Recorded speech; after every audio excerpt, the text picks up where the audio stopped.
بسم اللہ الرحمن الرحیم۔ الکلمۃ لفظ وضع لمعنی مفرد۔ کلمہ ایسا لفظ ہے جو مفرد معنی کے لیے وضع کیا گیا ہے۔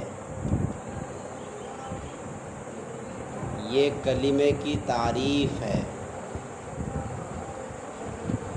جو مفرد معنی کے لیے وضع کیا جائے اس کو کلمہ کہتے ہیں، یعنی جس لفظ کو ایک معنی کے لیے وضع کیا گیا ہو تو وہ لفظ کلمہ ہے۔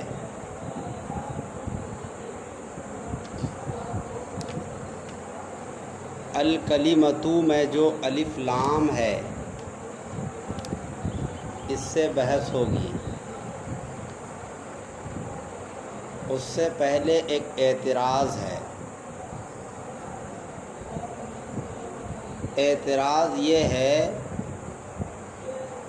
کہ ہر علم کا موضوع وہ چیز ہے جس کے حالات سے اس علم میں بحث کی جائے۔ جیسے نحو کا موضوع کلمہ اور کلام ہے، تو چاہیے کہ مصنف پہلے کلمہ اور کلام کے احوال سے بحث کرتے، پھر اس کے بعد کلمہ کو بیان کرتے۔ پہلے کلمہ کے احوال کو بیان کرتے، پھر اس کے بعد کلمہ کو بیان کرتے۔ یہ ہونا چاہیے تھا، مگر مصنف نے ایسا نہیں کیا۔ کلمہ کے احوال کو بیان نہیں کیا اور پہلے کلمہ کی تعریف کی۔ ایسا کیوں کیا؟ اس کا جواب یہ ہے کہ کسی چیز کے احوال کو جاننے سے پہلے ضروری ہے کہ پہلے خود اس چیز کو جانا جائے۔ اس چیز کے احوال کو جاننے سے پہلے خود اس چیز کا جاننا ضروری ہے۔ یعنی کلمہ، آپ کا مدعا تو یہی ہے کہ پہلے کلمہ کے احوال بیان ہونے چاہیے، پھر کلمہ کا بیان ہونا چاہیے۔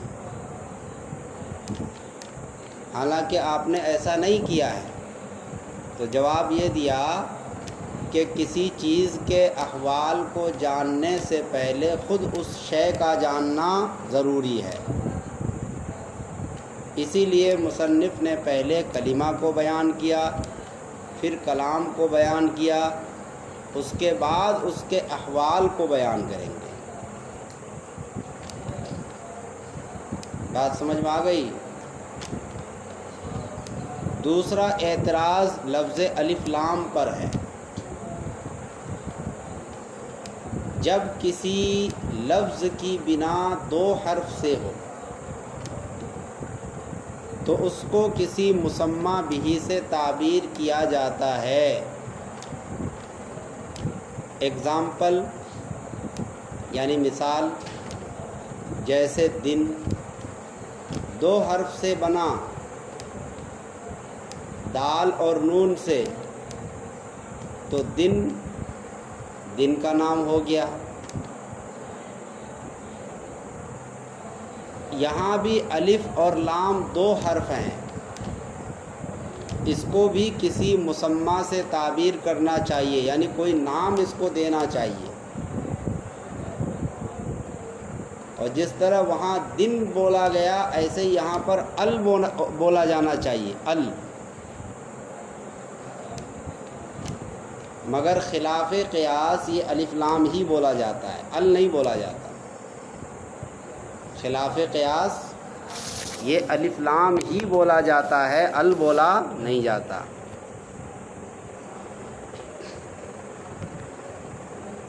اس کے بعد بحث ہے الف لام ہی پر کہ الف لام کی دو قسمیں ہیں، اسمی اور حرفی۔ کتنے قسمیں ہیں؟ الف لام کی اولاً دو قسمیں، الف لام اسمی اور الف لام حرفی۔ الف لام اسمی وہ الف لام ہے جو اسم فاعل اور اسم مفعول پر داخل ہوتا ہے، جیسے الضارب میں الف لام ہے،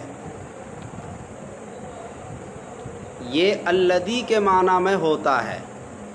الضارب یہ الذی ضربہ کے معنی میں ہے، المضروب یہ الذی ضربہ کے معنی میں ہے، کیونکہ مفعول مجہول کے درجے میں ہے۔ سمجھ میں آئی بات؟ الف لام حرفی کی دو قسمیں ہیں،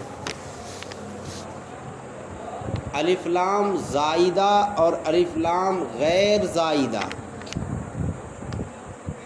الف لام زائدہ اور الف لام غیر زائدہ۔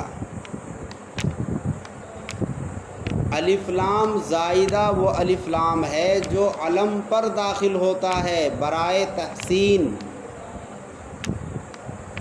جیسے اللہ پر الف لام داخل ہے، اللہ علم ہے اور الف لام اس پر داخل ہے، تو یہ الف لام تحسین کے لیے ہے۔ یا جیسے الحسن والحسین، حسن اور حسین پر الف لام آ گیا، حالانکہ یہ دونوں علم ہیں، اور پھر الف لام لا کر اس کو معرفہ بنانے کی ضرورت نہیں تھی، یہ تو خود ہی معرفہ ہے۔ اعلام سب کے سب کیا ہیں؟ معرفہ۔ مگر پھر الف لام لائے، کیوں لائے؟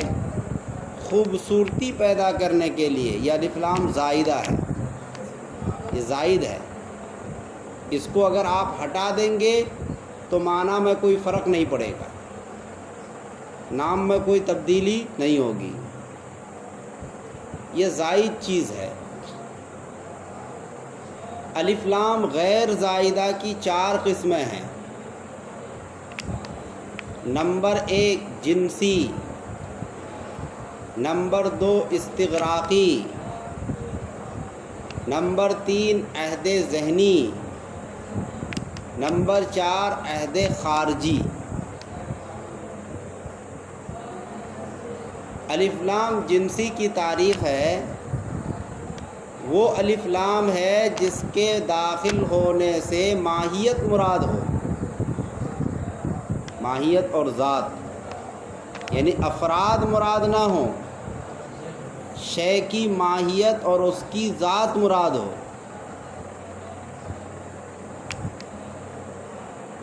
جیسے الرجل خیر من المرأة، تو الرجل پر جو الف لام ہے یہ الف لام جنسی ہے،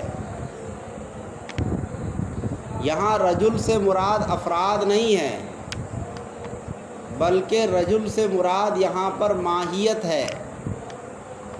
جیسے رجل کے افراد ہیں زید، عمر، بکر وغیرہ، تو وہ مراد نہیں ہے، بلکہ یہاں رجل سے جنس رجل مراد ہے، یعنی مرد، جو بھی مرد ہو۔ سمجھ میں آئی بات؟ تو ماہیت رجل ماہیت عورت سے بہتر ہے، افراد سے بہتر نہیں، اس لیے کہ عورتوں میں بہت سے افراد ایسے ہیں جو مرد سے بہتر ہیں۔ باعتبار ماہیت کے مرد عورت سے افضل ہے، باعتبار ماہیت کے، باعتبار افراد اور فضیلت کے نہیں۔ بعض عورتوں کو مردوں پر بھی فضیلت ہے، جیسے حضرت عائشہ، حضرت فاطمہ وغیرہ، یہ جنت میں پہلے جائیں گی۔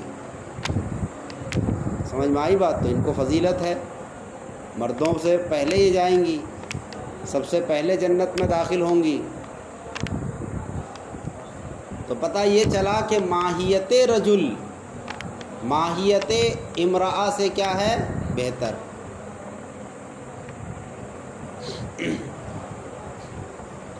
الف لام استغراقی وہ الف لام ہے جس کے مدخول سے، مدخول کا مطلب داخل ہونے سے، تمام افراد مراد ہوں۔ یہاں ماہیت نہیں، یہاں افراد مراد ہیں۔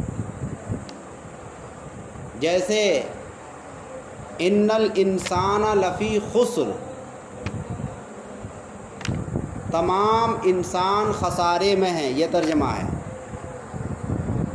تو الانسان پر جو الف لام ہے یہ الف لام استغراقی ہے۔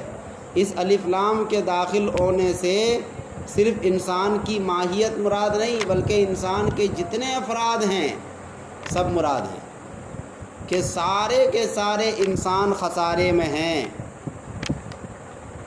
اور آگے اللہ کے ذریعے نفی کی گئی، استثناء کیا گیا، مگر وہ انسان جو ایمان لے آئے۔ تو اس کا مطلب یہ کہ الانسان پر جو الف لام ہے یہ جمع کے معنی میں ہے۔ جمیع الانسان لفی خسر،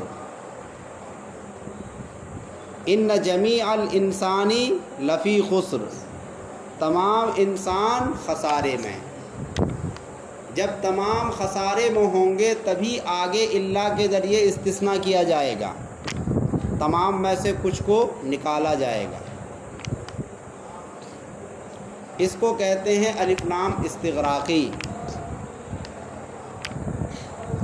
تیسری چیز ہے الف لام عہد ذہنی۔ وہ الف لام ہے جس کے مدخول سے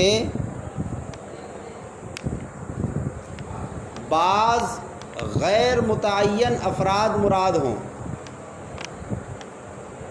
ذہن میں، چونکہ ذہنی ہے، جس کے مدخول سے ذہن میں بعض غیر متعین افراد مراد ہوں۔ جب وہ متعین نہیں ہوگا تو نکیرہ ہوگا۔ سمجھ میں آئی بات؟ کیونکہ معرفہ تو متعین ہوتا ہے اور نکیرہ کیا ہوتا ہے؟ غیر متعین ہوتا ہے۔ آپ نے کہا رجل تو یہ تو نکیرہ ہوا، اور اگر آپ نے رجل سے کسی کو متعین کر دیا تو یہ معرفہ ہو جائے گا، اس کے لیے الف لام لانا پڑے گا۔ تو یہ جو ہے الذئب، قرآن کریم میں آیا ہے انی اخاف ان یاکلہ الذئب، الف لام عہد ذہنی کی مثال۔ الذئب پر جو الف لام ہے یہ الف لام عہد ذہنی ہے، اس لیے کہ بھیڑیا جو ہے یہ کوئی بھیڑیا متعین نہیں ہے۔ اس آیت کا ترجمہ ہے انی اخاف، مجھے اندیشہ ہے، ان یاکلہ الذئب، کہیں ایسا نہ ہو کہ اس کو بھیڑیا کھا جائے۔ یہ بات حضرت یعقوب نے اپنے لڑکوں سے کہی تھی جب ان کے لڑکے کہہ رہے تھے کہ یوسف کو ہمارے ساتھ بھیج دو جنگل میں بکریاں چرانے کے لیے اور کھیل کود کے لیے، ہم لوگ وہاں جا کر کھیلتے ہیں، یہ بھی کھیلے گا، گھر میں پڑا رہتا ہے، بور ہو جاتا ہے، ہمارے ساتھ ان کو بھیج دو تاکہ فریش ہو کر آئے۔ اور ان کا مقصد کچھ اور تھا۔ تو حضرت یعقوب نے کہا کہ مجھے بھیجنے میں کوئی پریشانی تو نہیں ہے، مگر مجھے ڈر لگتا ہے کہ یہ چھوٹا ہے، کہیں تم لوگ کھیل میں مشغول ہو اور اس کو بھیڑیا کھا جائے۔ تو انہوں نے یہ بات کہی تھی انی اخاف ان یاکلہ الذئب، کہ کہیں ایسا نہ ہو کہ ان کو کوئی بھیڑیا، نکرہ کا ترجمہ، الف لام کے باوجود یہ معرفہ نہیں ہوا کیونکہ یہ الف لام عہد ذہنی ہے۔ اس کا ترجمہ ہوگا کوئی بھیڑیا، کوئی بھی بھیڑیا، چونکہ یہ غیر متعین ہے۔ سمجھ میں آئی بات؟ اس کو کہتے ہیں الف لام عہد ذہنی، جس کے مدخول سے ذہن میں کوئی غیر متعین فرد مراد ہو۔ سمجھ میں آئی بات؟ الف لام عہد خارجی کہتے ہیں جس کے مدخول سے خارج میں متعین بعض افراد مراد ہوں، متعین کوئی فرد مراد ہو۔ جیسے اس کی مثال ہے قرآن میں فَعَصَىٰ فِرْعَوْنُ الرَّسُولَ، فرعون نے رسول کی نافرمانی کی۔ تو یہاں الرسول پر جو الف لام ہے یہ الف لام عہد خارجی ہے، خارج میں رسول متعین ہے، اور وہ رسول کون ہے؟ حضرت موسیٰ۔ کیونکہ فرعون کے زمانے میں جو نبی تھے وہ حضرت موسیٰ ہی تھے، اور فرعون نے ان کے ساتھ لڑائی کی، جھگڑا کیا، فساد کیا، ان کو ملک بدر کیا۔ سمجھ میں آئی بات؟ ان سے مقابلہ کروایا سانپ جادوگروں کا۔ تو لڑائی اور کشمکش کن دونوں کے درمیان تھی؟ فرعون اور موسیٰ کے درمیان۔ تو جیسے ہی فرعون کا لفظ آیا اسی سے پتہ چل گیا کہ یہاں رسول سے مراد کون ہے؟ موسیٰ۔ تو خارج میں یہاں رسول متعین ہیں، اور الف لام عہد خارجی اسی کو کہتے ہیں کہ جس کے مدخول سے خارج میں کوئی متعین فرد مراد ہو، اس کے داخل ہونے سے کوئی فرد متعین ہو جائے۔ جیسے یہاں الرسول پر الف لام داخل ہونے سے متعین ہو گیا کہ یہاں پر رسول سے مراد کون ہے؟ حضرت موسیٰ۔ تو اس کو کہتے ہیں الف لام عہد خارجی۔ سمجھ میں آئی بات؟ یہ تو الکلمتوں میں جو الف لام ہے اس کی بحث ہوئی۔ اب سوال یہ پیدا ہوتا ہے کہ یہاں الف لام کی کون سی صورت ہے؟ الف لام اسمی، الف لام کے اولاً دو قسمیں بتائی، اسمی اور حرفی۔ تو الف لام اسمی تو ہو نہیں سکتا کیونکہ وہ اسم فاعل پر آتا ہے، کلمہ اسم فاعل نہیں ہے، پہلی صورت ختم۔ الف لام حرفی، تو الف لام حرفی کی دو قسمیں ہیں، زائدہ اور غیر زائدہ۔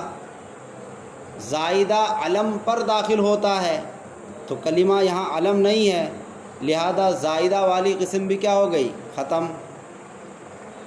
اس کے بعد غیر زائدہ کی چار قسمیں بتائیں، جنسی، استغراقی، عہد ذہنی، عہد خارجی۔ ان میں سے کون ہے؟ زیادہ بہتر تو یہ ہے کہ الف لام جنسی ہو۔ کیا ہو؟ الف لام جنسی، مگر تعویل کے ساتھ۔ کس کے ساتھ؟ تعویل کے ساتھ الف لام غیر زائدہ کی چاروں قسمیں یہاں پائی جا سکتی ہیں۔ اس میں کچھ تعویل کرنی پڑے گی، یعنی الف لام جنسی بھی مان سکتے ہیں، استغراقی بھی مان سکتے ہیں، عہد ذہنی بھی مان سکتے ہیں، عہد خارجی بھی مان سکتے ہیں، مگر اس میں تعویل کرنی پڑے گی۔ کیا کرنی پڑے گی؟ اور اس کو حاشیہ میں باضابطہ لکھا ہے انہوں نے کہ یہاں چاروں الف لام کا ہونا ممکن ہے۔ حاشیہ کے اندر لکھ دیا کیا کہ الف لام کی چاروں قسموں کا پایا جانا ممکن ہے۔ یہ بات انہوں نے کہی ہے جگہ جگہ۔ وَيُمْكِنُ أَن يَكُونَ اللَّامُ لِلْعَهْدِ الْخَارِجِي، پھر آگے کا وَيُمْكِنُ أَن يَكُونَ اللَّامُ لِلْعَهْدِ الذِّهْنِي، پھر آگے کا وَيَكُونُ أَن يَكُونَ اللَّامُ لِلْاِسْتِغْرَاقِ، پھر آگے کا وَيُمْكِنُ أَن يُقَالُ اللَّامُ لِلْجِنْسِ۔ چاروں صورتیں بتا دی یمکن کے ذریعے سے کہ یہ بھی پوسیبل ہے، یہ بھی پوسیبل ہے، یہ بھی پوسیبل ہے۔ سمجھ میں آئی بات؟ تو چاروں صورتیں ہو سکتی ہیں۔ ویسے مشہور کیا ہے کہ الف لام یہاں پر جنسی ہے، مگر تعویل کے ساتھ چاروں صورتیں مراد ہو سکتی ہیں۔